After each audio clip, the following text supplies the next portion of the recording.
A palavra de Deus foi o guia moral e espiritual do mundo ocidental há muitos milênios.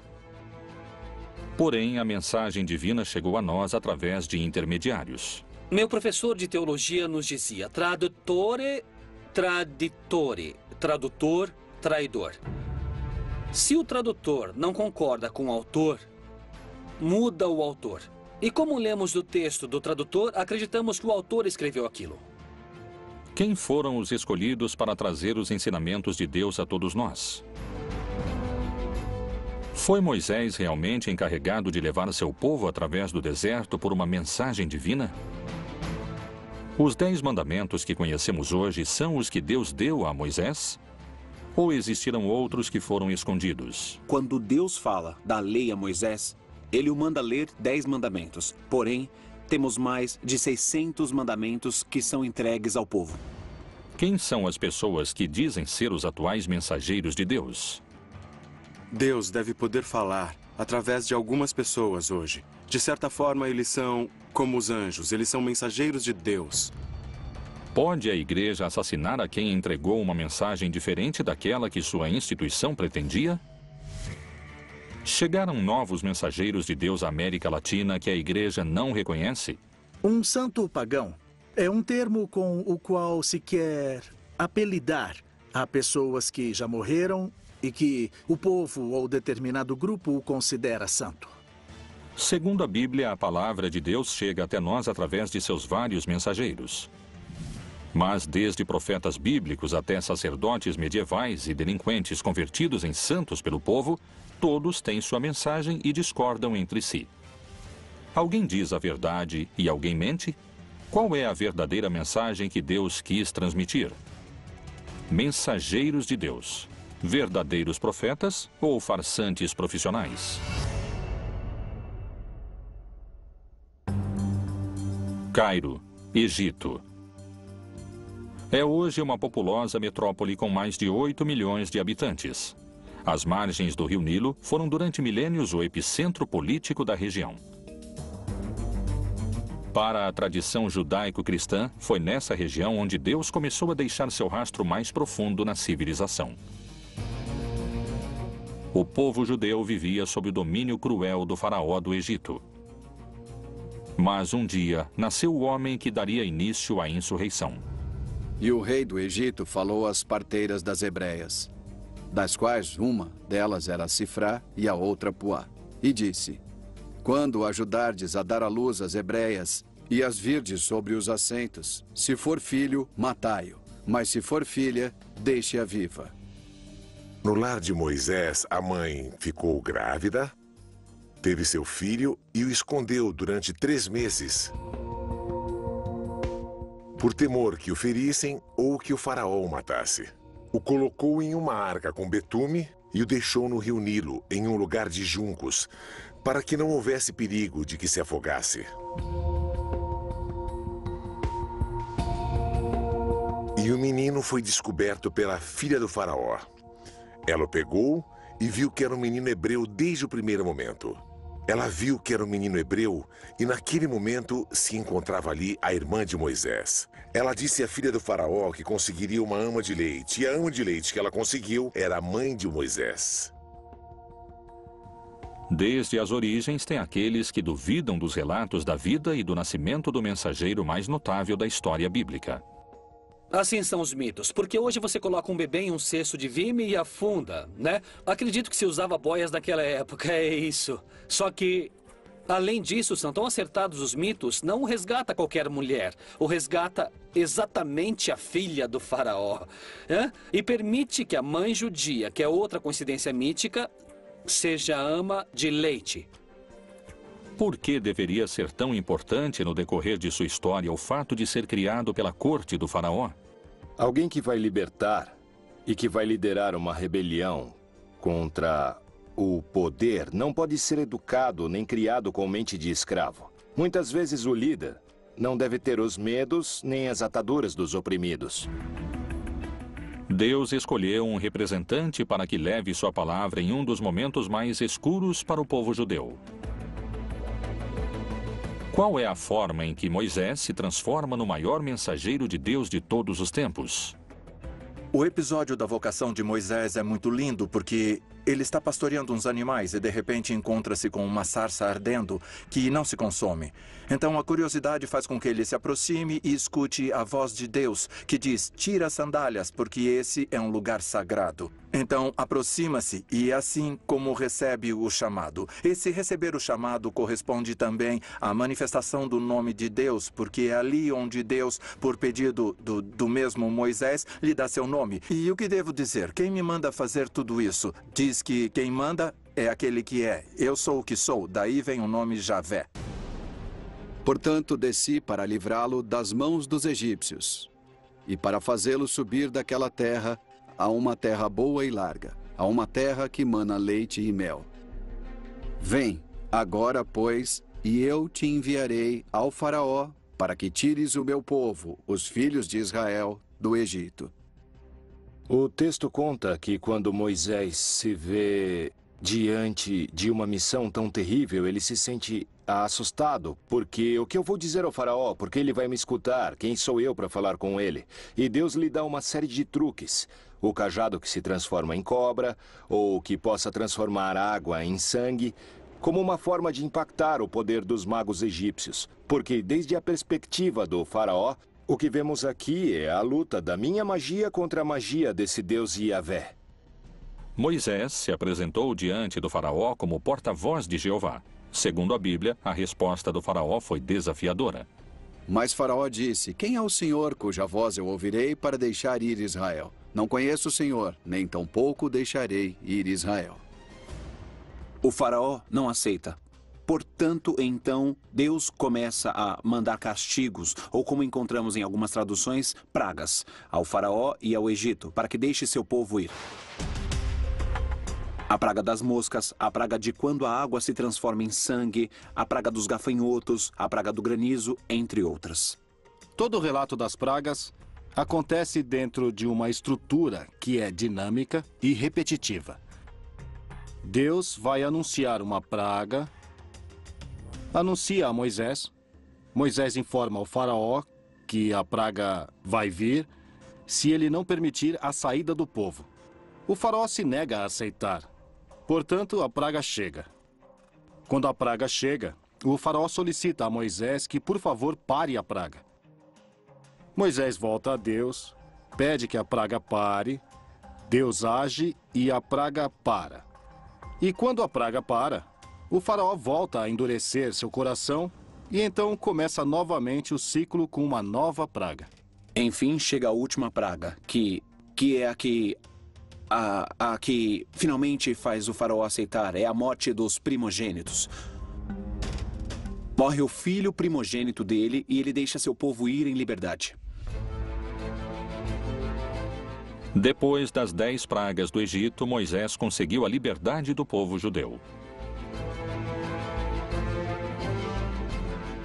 Guiados pelo profeta, começaram um longo percurso em direção à terra prometida, no que se conheceu como o Êxodo. Na narração do Êxodo, Moisés vai recebendo paulatinamente as indicações do que deve fazer. Moisés é alguém que vai forjar um grupo de escravos com mentalidade escrava. Vai formar uma nova nação.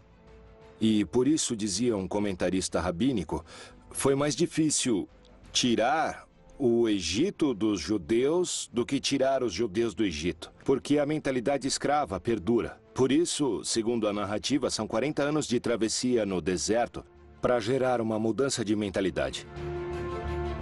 Segundo o que diz a Bíblia, diante deles, durante os longos anos que durou o Êxodo, encontravam-se guiados por Deus.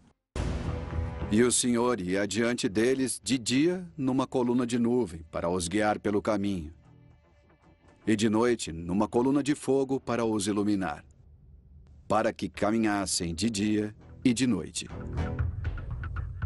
Guiado pela mão de Deus, o povo judeu tinha se libertado do poderoso faraó. Porém, e apesar da sua ousadia, agora enfrentava a morte e estava sem saída entre as águas do Mar Vermelho e as tropas sedentas de vingança pelas 10 pragas desencadeadas sobre o Egito. Quando o faraó deixou o povo de Israel sair em liberdade, arrependeu-se do que fez e os perseguiu. Quando estava a caminho, chegaram ao Mar Vermelho e aconteceu um milagre que se conhece como aquele em que Deus abriu as águas do Mar Vermelho para que o povo pudesse passar. De que forma Moisés poderia abrir as águas do Mar Vermelho? Então disse o Senhor a Moisés: Por que clamas a mim? Dize aos filhos de Israel que marchem. E tu, levanta tua vara e estende a tua mão sobre o mar, e fende-o, para que os filhos de Israel passem pelo meio do mar em seco. Quando o povo terminou de atravessar e chegou na outra margem, o faraó já estava perto deles. E diz o texto bíblico que Deus voltou a fechar ali as águas. Então morreram muitos dos que vinham perseguindo o povo de Israel. O Senhor diz: pega a vara que você traz, pega o cajado que traz, põe o cajado sobre a água e então a água teria se aberto. Em que consiste isso é um grande mistério, também não sabemos, mas algo extraordinário aconteceu a tal ponto que Israel conserva isso como uma das intervenções mais notáveis do Senhor em sua história. Segundo alguns eruditos, nos textos prévios à tradução da Bíblia, não existe nenhuma menção que faça referência ao Mar Vermelho. No lugar dele, menciona-se o Yam Suf. O Yam Suf não é o Mar Vermelho, porque o Mar Vermelho, se nos localizamos na geografia, no mapa da região, é um mar muito profundo e não estava nesse caminho onde moravam os filhos de Israel. O que se chama de mar de Yam Suf na Bíblia é um mar de junco. Não é um mar, é um lago salitre pelo seu contato com o mar que está situado na zona onde eles estão. É muito mais coerente, mais lógico em todos os pontos de vista. Então, sempre que eu falo do Mar Vermelho, eu falo do Mar das Canas ou do Mar de Junco. Moisés atravessa com seu povo as águas, e assim é que contam os textos sagrados. Porém, estudos científicos recentemente realizados colocam em dúvida o milagre divino. O mais provável é que estivesse vinculado a um canal muito importante e pode ter sido favorecido por algum regime de ventos relativamente importante. Na Bíblia, há uma passagem do Êxodo que serviu como guia para este estudo científico. E então Moisés estendeu a sua mão sobre o mar. E o Senhor fez retirar o mar por um forte vento oriental toda aquela noite. E o mar tornou-se em seco, e as águas foram partidas. As pessoas puderam atravessar o Mar Vermelho, provavelmente numa zona muito próxima da costa, nunca pelo centro do Mar Vermelho, onde seria improvável que tivesse uma abertura, mesmo se tivesse muito vento. Se foi um fenômeno natural, então Moisés não falou com Deus? Sem dúvida, Moisés é um escolhido, um dos escolhidos mais claros.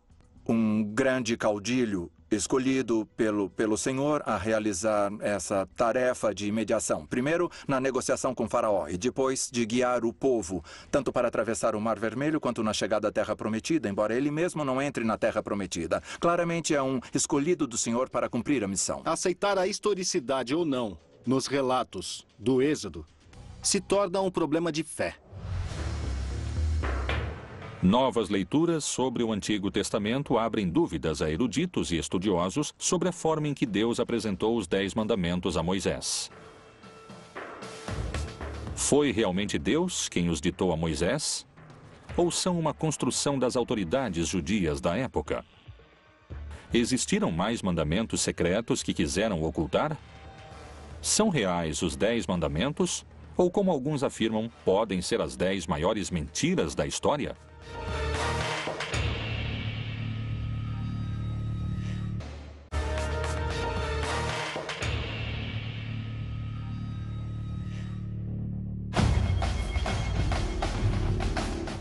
Moisés, o principal mensageiro divino, seguia em frente através do deserto guiado por Deus, levando seu povo à sua libertação.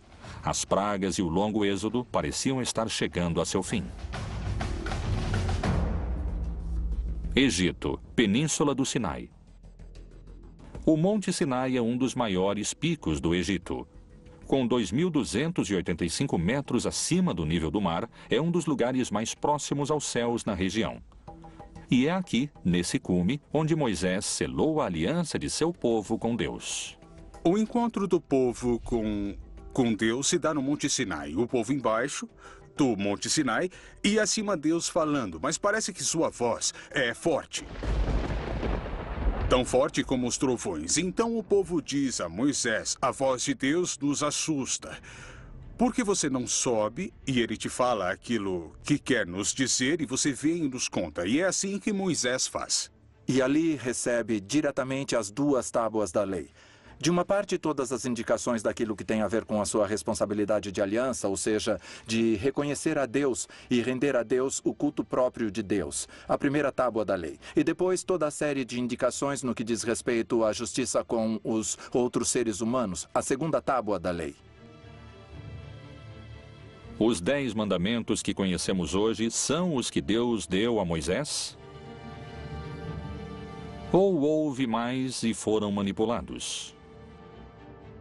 Quando falamos dos mandamentos da Bíblia, não há somente 10. O Pentateuco está cheio de leis. Há muitas listas de mandamentos em Números, no Levítico e mesmo no Êxodo, não é? São chamados de mandamentos ou leis, simplesmente. São propostas ou ordens que vão ser entregues a um povo e aos líderes para que possam ter uma boa maneira de viver. Rabinos que criaram a tradição judaica organizaram um sistema no qual todo o texto da Torá se traduz em 613 preceitos. Em hebraico, os chamamos de mitzvot, os quais todo judeu está obrigado a cumprir. A relação entre Moisés e Deus se repetiu em outras religiões e em outros mitos, mas com distintos protagonistas. A semelhança dessas histórias é assombrosa. Pôde Moisés ter copiado a outros profetas do passado? Moisés também pode ser um arquétipo. 500 anos antes de Moisés, Hammurabi, rei da Babilônia, subiu a montanha sagrada e o Deus Sol lhe deu a lei gravada em pedra para reger a humanidade. Não esqueçamos que Maomé também subiu a montanha sagrada, se impulsa em uma pedra sagrada. E Deus, que em árabe se chama Alá, não é outro Deus. É simplesmente a tradução da palavra Deus, só que em árabe. Lhe dá o Corão. Então, Moisés tem que fazer o mesmo que os grandes líderes para que o povo creia que essa lei foi Deus que mandou. Foram os 10 mandamentos o resultado do encontro entre Moisés e Deus? Ou isto nunca aconteceu?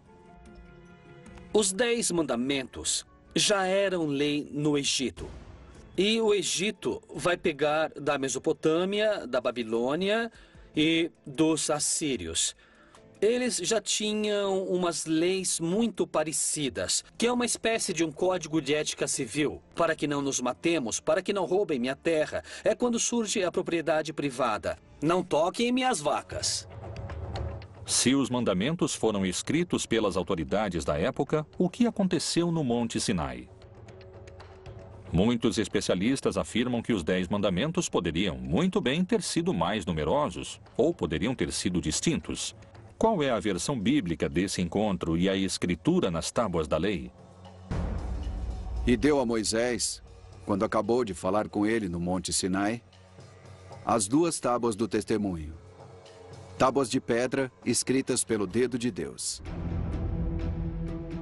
Quando Moisés desce, conta a história bíblica, ele vê o povo adorando a um bezerro de ouro, mas eles chamam de Yahvé ou Jeová.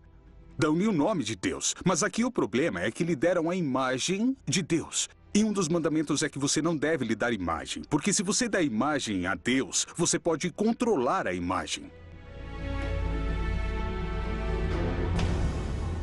E aconteceu que, chegando Moisés ao arraial, e vendo o bezerro e as danças, acendeu-se-lhe o furor, e arremessou as tábuas das suas mãos, e quebrou-as ao pé do monte. Os 10 mandamentos estão escritos em 2 tábuas, e houve 2 edições dessas 2 tábuas. A diferença entre uma e outra é que, segundo a Torá, no primeiro caso, Deus escreveu com sua própria mão as tábuas, e no segundo caso, Deus ditava e Moisés escrevia, o que nos dá lugar a pensar que ali existe uma brecha. Meu professor de teologia nos dizia tradutore, traditore. tradutor, traidor. Se o tradutor não concorda com o autor, muda o autor. E os que lemos ao tradutor, acreditamos que o autor falou isso. Os 10 mandamentos e a forma em que foram entregues a seu mensageiro continuam sendo um mistério, e para muitos, puderam ter sido manipulados.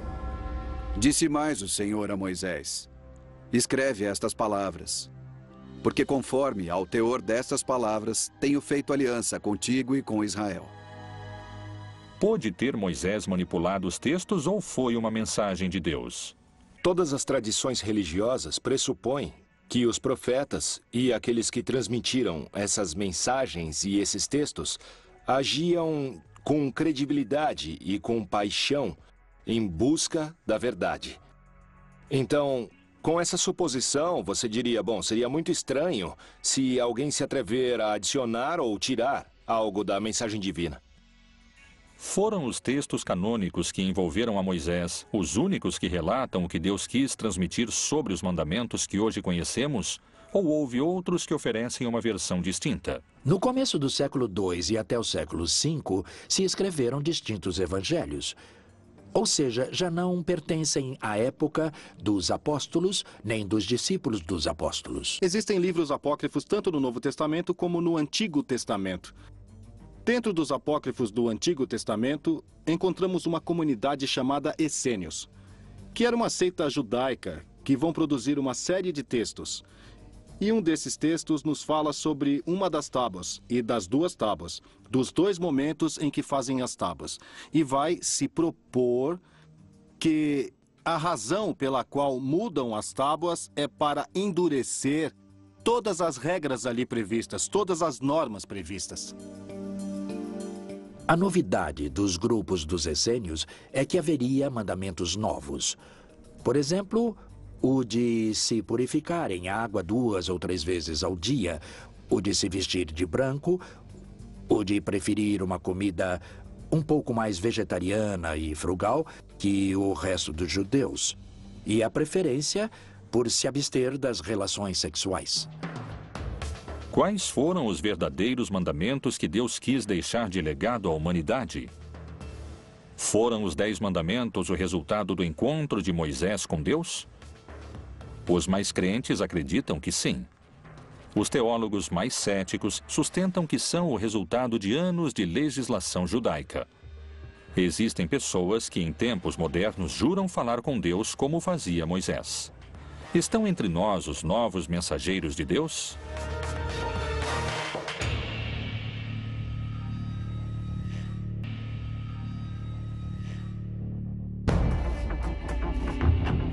O encontro de Deus com Moisés, onde ele recebe os 10 mandamentos, continua sendo motivo de debate.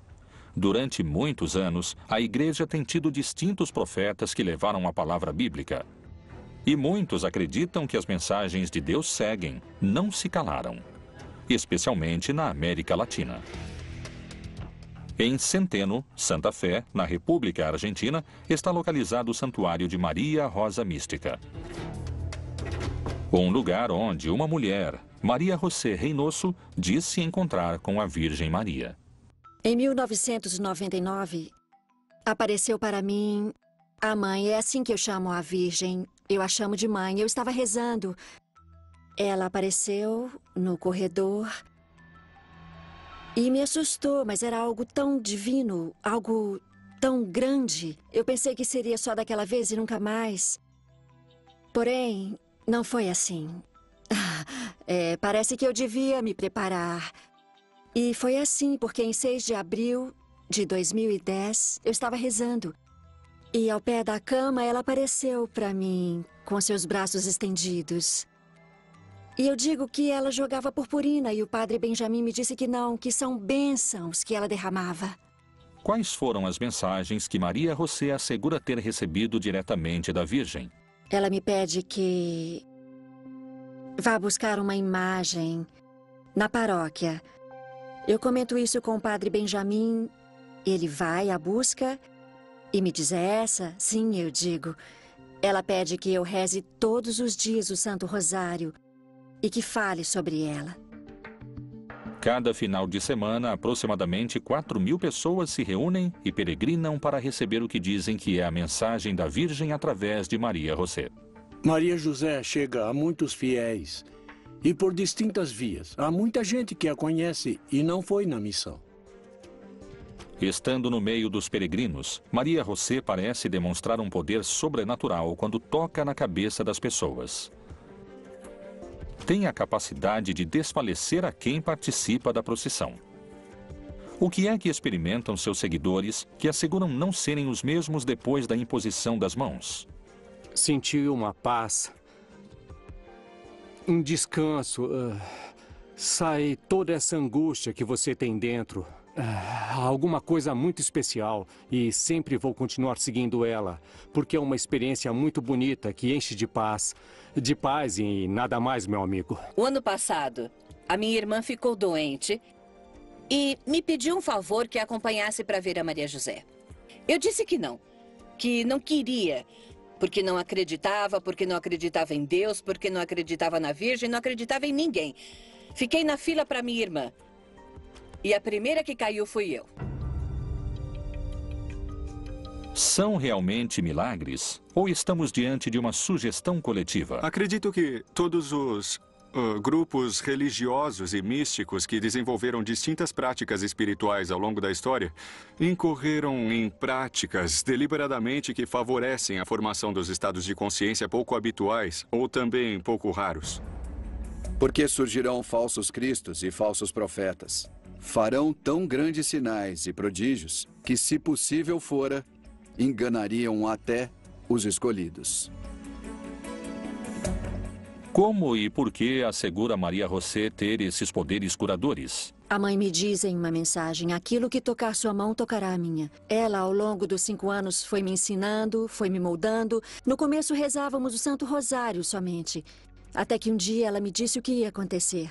Que eu ia tocar as pessoas através dela e que iam cair em descanso. Esse descanso se chama descanso do espírito, onde a mãe vai cuidando de cada um deles, segundo as necessidades. Segundo o que contam no hermético círculo que rodeia a Maria José Reynoso, as mensagens da Virgem continuaram chegando. A mãe aparece segundo as necessidades. Eu posso estar sozinha, posso estar em uma reunião, posso estar, inclusive, nos lugares mais insólitos. Quando ela precisa, ela aparece. Às vezes ela não aparece, eu não posso vê-la. Mas sim, eu a escuto. É assim que é a nossa mãezinha do céu. As mensagens que transmite Maria José são a palavra de Deus através da Virgem? Ou são a voz de alguém que se alucina para fazer contato divino? O que acontece com os outros mensageiros latino-americanos? Colômbia, Bogotá. Maria Francia, uma humilde mulher do departamento de Caldas, assegura ser a escolhida para transmitir as mensagens e a missão que Deus lhe encomenda. A primeira mensagem do céu que recebi foi através da minha irmã que faleceu há 33 anos. Foi ela quem me disse que em breve o céu me daria uma missão. E me daria liberdade para decidir se aceitava ou não. Se eu decidir aceitar a missão, o prêmio que me esperava era este. Então ela segura minha mão e me leva por todo o céu umas 4 ou 5 horas. E eu queria ficar ali, porque era uma mulher muito doente. Muito, muito doente. Eu disse à minha irmã que queria ficar no céu, que queria ficar ali junto com ela. Ela me disse que não. Vai, volta, que logo mais você conhecerá a missão da qual o céu vai te incumbir. Pôde realmente Deus manifestar suas mensagens através dos mortos? Se for o caso, quais puderam ter sido? Assim me deram a missão. Acredito que do céu, do Pai Deus, depois de receber mensagens, inicialmente da Virgem, depois do Nosso Senhor, depois uma mensagem de São João Paulo II, e Jesus me disse que cobrará cada uma das palavras que eu transmitir à humanidade de acordo com cada uma das frases que ele pronunciou. Há testemunhas que asseguram ter recebido as bênçãos e os milagres que Maria Francia realiza como mensageira de Deus. Já que em dezembro começou a sair uma afta na minha boca, eu fui ao médico e Ele me encaminhou ao especialista. 8 dias depois, voltei para buscar meus exames e acabou sendo câncer. E então chovia e eu fiquei ali parada na grade e passaram pela minha cabeça tantas coisas. Então olhei para aquela poça e ali havia uma luzinha que brilhava naquela poça d'água. Me ajoelhei e eu a peguei. Imaginem que naquela poça d'água eu vi a Virgenzinha. Era a Virgem de La Milagrosa, a Virgem que adoram aqui. A Maria Fernanda e o William são intermediários de Deus. E eu acredito firmemente que, através deles, Deus e a Virgem se comunicam com nós, nos dão suas mensagens e nos deixam conhecer muito do caminho e da vida deles. E assim eu continuei vindo. Então aconteceu que, 3 meses depois dela ter colocado as mãos em mim, me disseram que eu estava curada. Eu já não tinha mais nada. Graças a Deus e à Santíssima Virgem, me curei. A Bíblia parece contemplar a possibilidade dos mensageiros.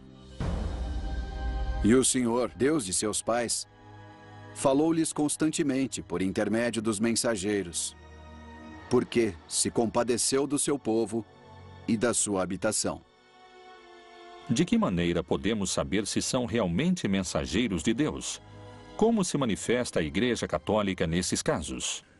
A Igreja avalia essas mensagens, avalia a pessoa para ver se ela está lúcida e, se for esse o caso, nós também avaliamos a mensagem.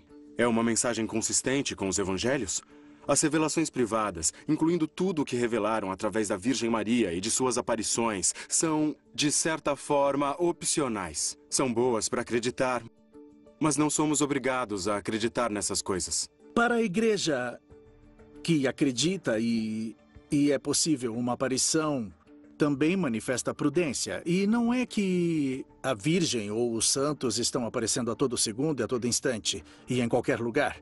E não dar tanto crédito a essas supostas aparições. Amados, não creiais a todo o espírito, mas provai se os espíritos são de Deus, porque já muitos falsos profetas se têm levantado no mundo. Não existe a possibilidade de que Deus precise de um mensageiro para ficar revelando realidades cotidianas e repetitivas. Acima de tudo, se Deus pretende uma mensagem específica a uma comunidade, não necessariamente vai querer uma pessoa exclusiva utilizada para esse tipo de manifestações. Lamentavelmente, eu não sou apoiada pela igreja. E no começo eu sofri muito, mas, bom, eu fui assumindo. Eu quero ser defendida por meus pais celestiais. É o que mais me importa nesse momento.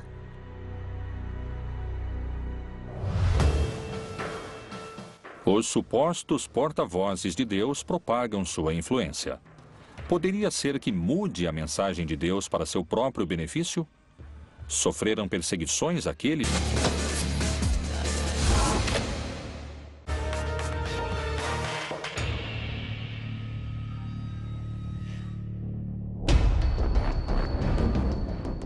Os mensageiros de Deus não só se encontram nas passagens bíblicas, mas também, como alguns asseguram, se encontram hoje trabalhando entre nós, além das páginas do livro sagrado.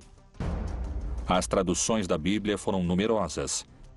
Há 450 línguas de forma completa e há mais de 2.000 de forma parcial, o que a torna o livro mais traduzido da história. Cada nova tradução leva a mensagem de Deus a milhões de pessoas. Mas tentar divulgar a palavra divina poderia ser muito perigoso. Quem foi William Tyndale e qual foi seu trágico desenlace depois de ter traduzido a palavra de Deus? Um personagem-chave importante nesses episódios foi William Tyndale. William foi um estudante do grego e do latim e tinha destaque. Se caracterizou por querer traduzir o texto grego, que traduziu Erasmo de Roterdão ao inglês do povo comum da Inglaterra. Porém, muitos não permitiam que fosse traduzido o texto à língua comum do povo.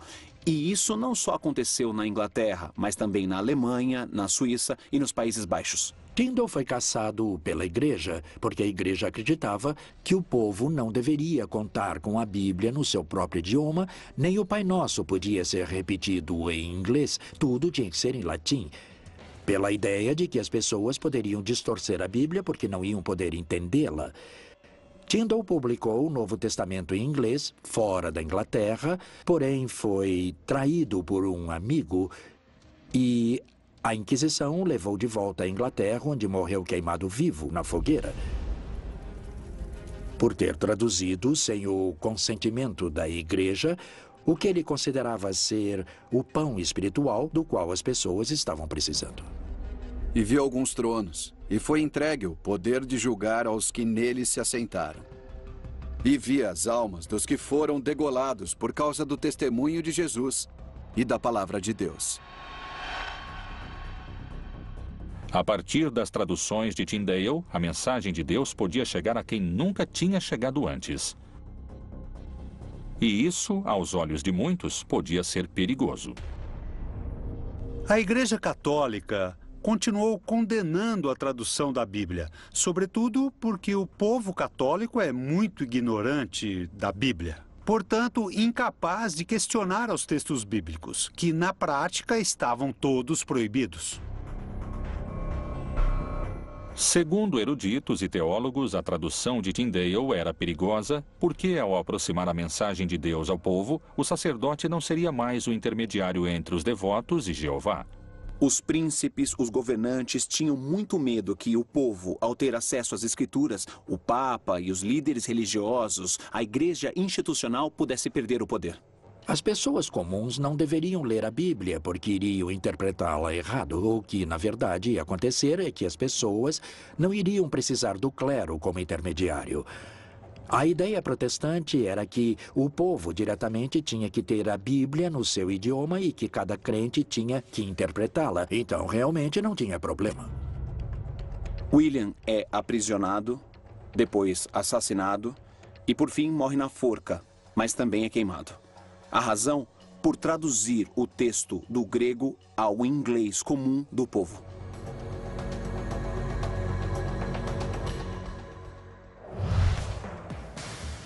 Segundo peritos, são tantos os intérpretes e as mensagens que a mensagem de Deus começa a ficar confusa. Poderia ser esse um dos motivos pelos quais muitas pessoas se inclinam a acreditar nos santos populares? Qual a diferença entre os santos e os aceitos pela igreja? Falar em mensageiros de Deus não pode se limitar à Bíblia e ao cristianismo. Criminosos, ladrões e assassinos que hoje muitos consideram como os verdadeiros mensageiros.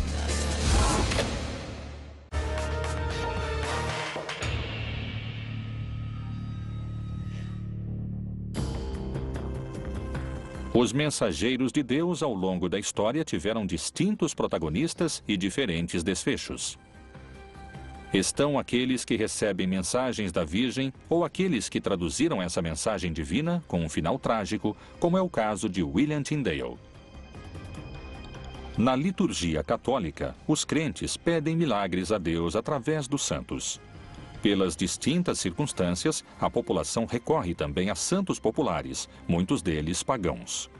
Figuras que não foram aprovadas pela Igreja Católica e, apesar disso, mobilizam milhões de crentes. Na América Latina, seriam os santos pagãos vistos como os verdadeiros mensageiros de Deus?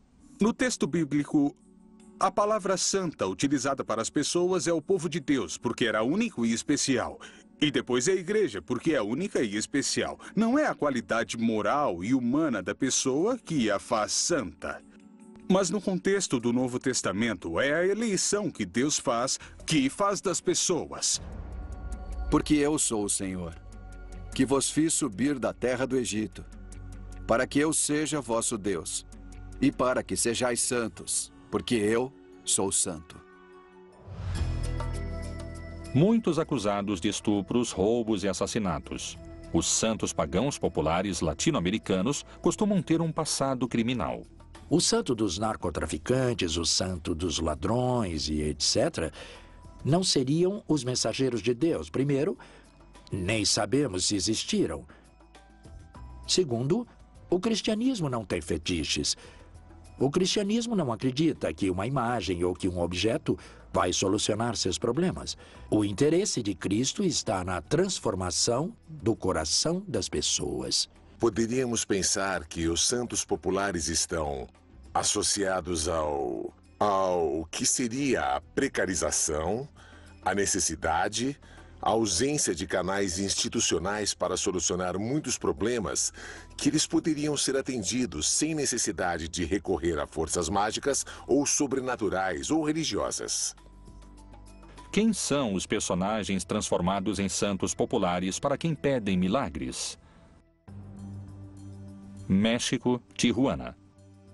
Nessa região se sobressai a figura de Juan Soldado, santo patrono dos indocumentados mexicanos. A figura de Juan Soldado só tem sentido como todos os santos populares a partir da sua inscrição numa história social particular.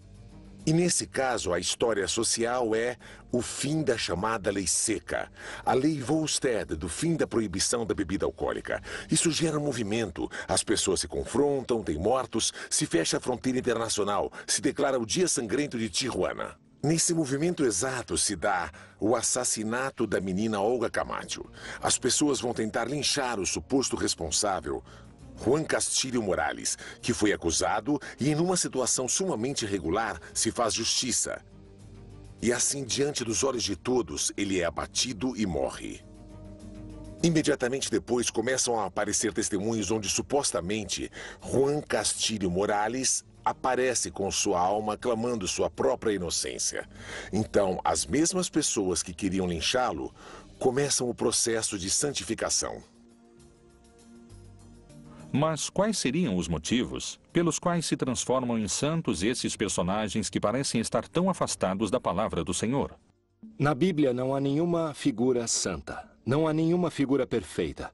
Além disso, o livro de Eclesiastes, Planteia, diz uma frase que não há pessoa justa que não peque. E nós vemos os defeitos de Abrão, de Moisés, de cada uma das figuras mais sagradas. São seres humanos que, na sua procura por se encontrar com Deus, por cumprir sua missão com seu destino, tropeçam, caem e encontram o seu lugar no mundo. Outro dos santos pagãos mais populares é conhecido como Santa Muerte.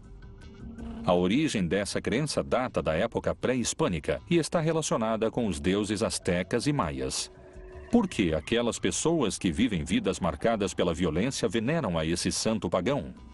O culto a Santa Muerte nasce de uma contínua exposição a perder a vida. Pensa-se que o dono da vida é a morte. Então eu o adoro, eu lhe peço para não perder a vida em um contexto de violência e de morte. O culto à Santa Morte é um culto onde se misturam cultos típicos da violenta realidade carcerária que tem a ver com a manipulação de ossos, de cadáveres em determinados momentos rituais. Essas pessoas que provêm de setores populares levam a religiosidade dos setores populares também às cadeias. E nas cadeias se mistura com outro elemento também importante, que é o elemento da violência. E para fazer a diferença entre o santo e o profano, e entre o imundo e o limpo. A Santa Muerte é um culto aberrante e contraditório desde o ponto de vista católico. Não só não são mensageiros de Deus, são um perigo para quem entra nessas práticas e para quem se incorpora às filas dessas pseudo-religiões. Por que esses santos são venerados cada dia por mais pessoas se seu passado se relaciona com a violência e a morte? Os santos pagãos respondem a essas necessidades específicas das pessoas porque sempre há pobreza, sempre houve injustiça econômica em todos os povos. Então esses personagens e esses outros líderes alternativos vão dizer: venham, há um lugar para vocês se nas suas igrejas, nos seus governos e nas suas sociedades e nas suas famílias não aceitam vocês, nós sim aceitamos. E é claro que as pessoas vão responder a isso. Ocupariam os santos pagãos lugares de contenção que outras instituições não souberam atender? Seria essa uma forma plebeia e rebelde de se comunicar com Deus, na qual o povo estabelece seus próprios mensageiros?